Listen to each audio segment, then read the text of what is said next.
Hello students, I am Om Prakash, PGT Maths at KV2 DMW, Patiala. Today I am here to discuss the topic of definite integral of integral calculus. Dear students, before going to start the topic, I must advise all that you must revise the indefinite integrals. Then you will be able to understand and solve the question of definite integrals. So let us start our topic, that is definite integrals. In this topic, today we will take the subtopic limit of sum. So before starting the subtopic, let's see what's are our learning objective of the topic. First, we will learn statement and definition of the definite integrals. Then we will learn geometrical significance, and after that we will solve the question based on integration of definite integral as a limit of sum. So let us start with the definition of definite integrals.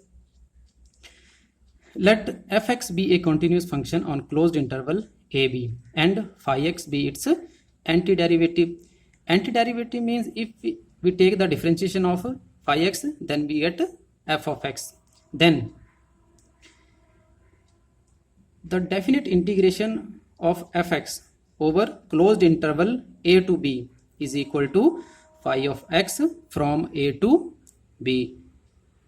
It means phi x, where phi x we have already discussed, it is antiderivative of the fx, and a is the lower limit and b is the upper limit. If we apply the limit here, then we get phi of b minus phi of a.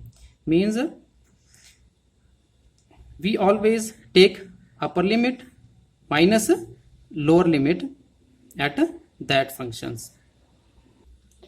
Or in other words, we can say that the integration of function fx from a to b is equal to the antiderivative of the function fx at upper limit minus antiderivative of the function at lower limit.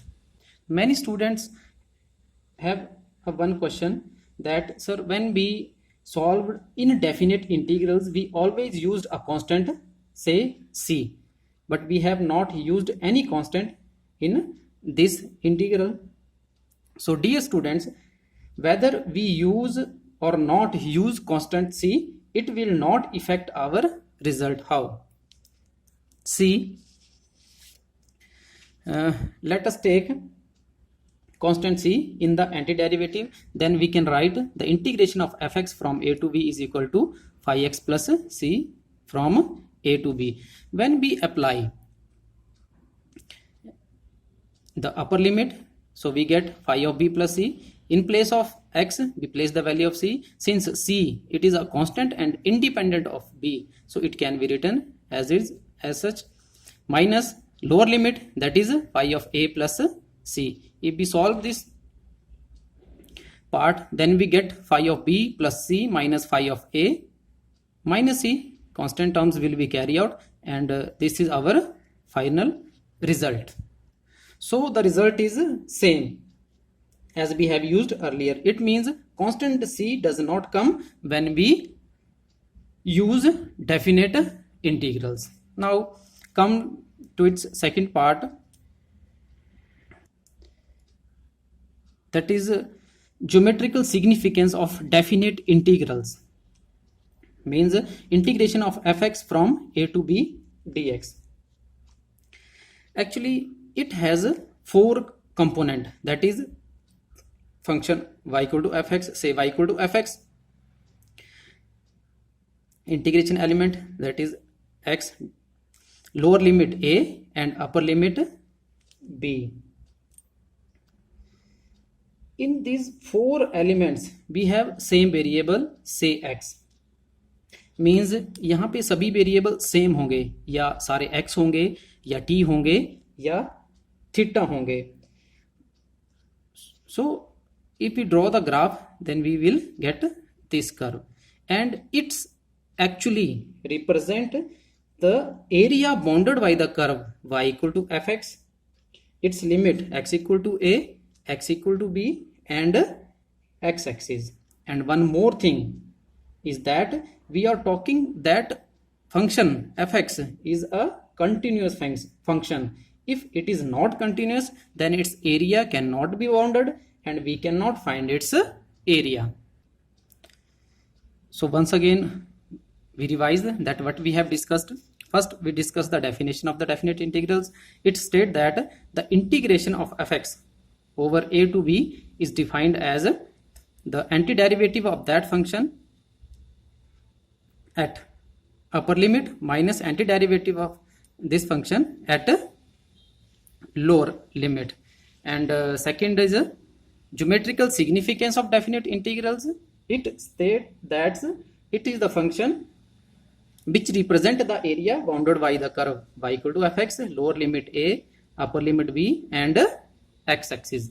Now come to the our next main subtopic, that is integration as a limit of sum.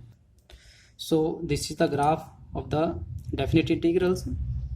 If we divide it in n rectangles, then we get the result that integration of fx from a to b is limit h approaches to 0, h into f of a plus f of a plus h plus f of a plus 2h plus up to so on f of a plus n minus 1 into h, where nh equal to b minus a and h equal to b minus n upon b minus a upon n, where h is equal to the width of each rectangle.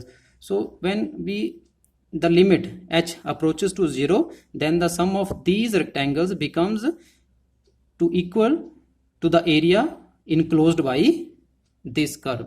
So we will use this formula while we calculating the question based on limit of sum. So come to the question. So we can evaluate the limit definite integrals by using two methods, by direct method or by as limit of sum. So in the exam, the question may be asked like this, that evaluate x square plus 3 over the limit 0 to 2 as limit of sum. So first we will apply the formula. What is the formula of limit of sum? That is, it is equal to limit h approaches to 0, h into f of a plus f of a plus h plus f of a plus 2h plus up to so on f of a plus n minus 1 into h. If we compare the function with this function, so we get fx equal to x square plus 3, a equal to 0, b equal to 2. We always find nh from here. So what is the value of nh? Nh equal to b minus a, that is 2 minus 0 equal to 2. Now apply this formula on this function. So we get integration of x square plus 3 from 0 to 2 equal to limit h approaches to 0, h here a is equal to 0. So we can write here f of 0 plus f of 0 plus h plus f of 0 plus 2h plus up to so on f of a plus 0 plus n minus 1 into h. So finally we get limit h approaches to 0, h into f of 0 plus f of h plus f of 2h plus f of n minus 1 into h. Let it is equation number 1. So from here you can find the separate value. First we find the value of f of 0. F of 0 means, since we have the function fx, f of 0 means we put the value of 0 in place of x. So we get 0 plus 3, that is 3. Now find the value of f of h. Function की value यहाँ substitute करो. So we get here h square plus 3. Now next term f of 2h. So it becomes 2h whole square, or we can write 2 square h square plus 3. Similarly, when we find the value of f of n minus 1 into h,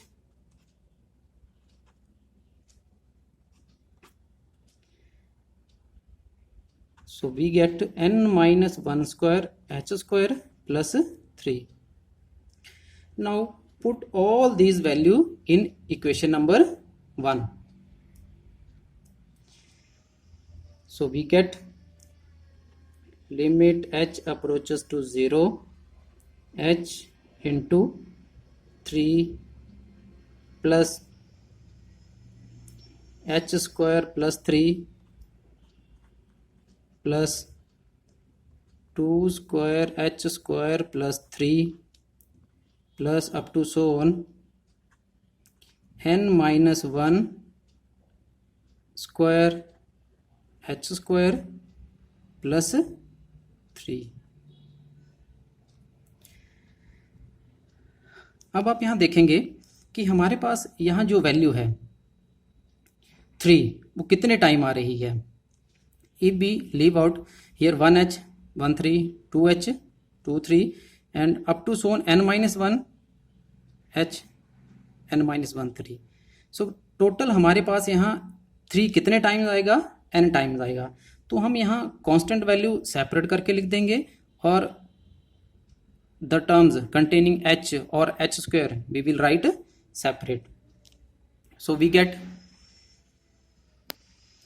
so how many number of terms are there? From 0 to n minus 1. So it will have 3 terms. So it becomes limit h approaches to 0, h 3 plus 3 plus 3 up to so n, up to n times, plus if we taking h square common from here, then we get h square from here 1, or we can write 1 square plus 2 square, and next term will be 3 square up to so on n minus 1 whole square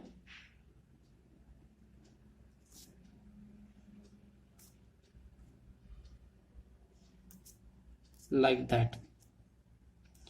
So when we solve this further, we get limit h approaches to 0, h, when we add 3n times we get 3n plus h square. What is the sum of square of first n minus 1 a natural number?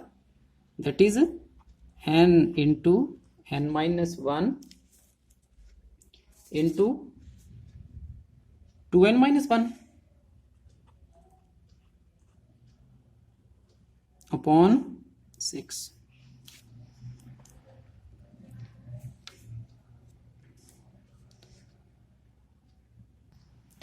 If we multiplied by h, then we get limit h approaches to 0, 3nh plus h cube into n minus 1 into 2n minus 1 upon 6. यहाँ सबसे important point है जो आपको ध्यान में रखना है, जब भी हमारे पास यहाँ फैक्टर होंगे, सब जैसे हमारे पास यहाँ पे 3 फैक्टर हैं, n minus 1 into 2n minus 1, और हमारे पास यहाँ पे h भी 3 है, दैट इज h क्यूब. हमारे पास यहाँ पे एक फैक्टर था तो यहाँ पे h भी 1 है. तो जब हम इसको मल्टीप्लाई करेंगे तो हमें एक बात का ध्यान रखना है कि each h should be multiplied to each factor. So we get limit h approaches to 0, 3nh plus, if we multiply 1h here, then we get nh.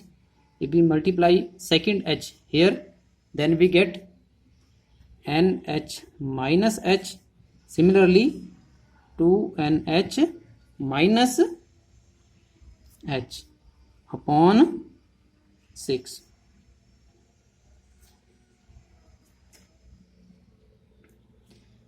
And now in the starting of the questions we have find the value of nh, that is 2. So here now we substitute the value of nh in this equation, and we get limit h approaches to 0, 3 into 2 plus 2 into 2 minus h plus 2 to the 4 minus h upon 6.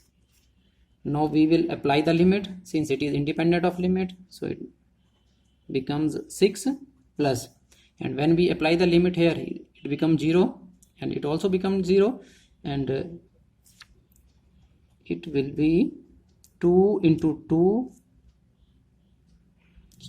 into 4 upon 6. 2 3s are 6. So our final result will be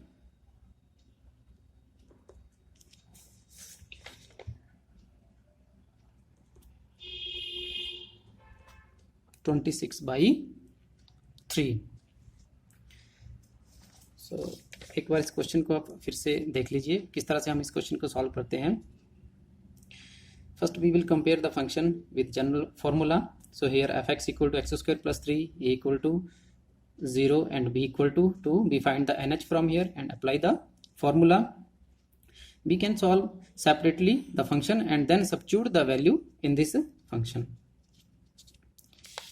और जब आप इसको solve करेंगे तो आपको एक बात का यहाँ ध्यान रखना है कि जो हमारी कांस्टेंट टर्म है उनको हम सेपरेट कर लेंगे. अगर कोई h वाली टर्म्स हैं उनको सेपरेट कर लेंगे, h स्क्वायर वाली टर्म है उनको सेपरेट कर लेंगे, h क्यूब वाली टर्म है उनको सेपरेट कर लेंगे.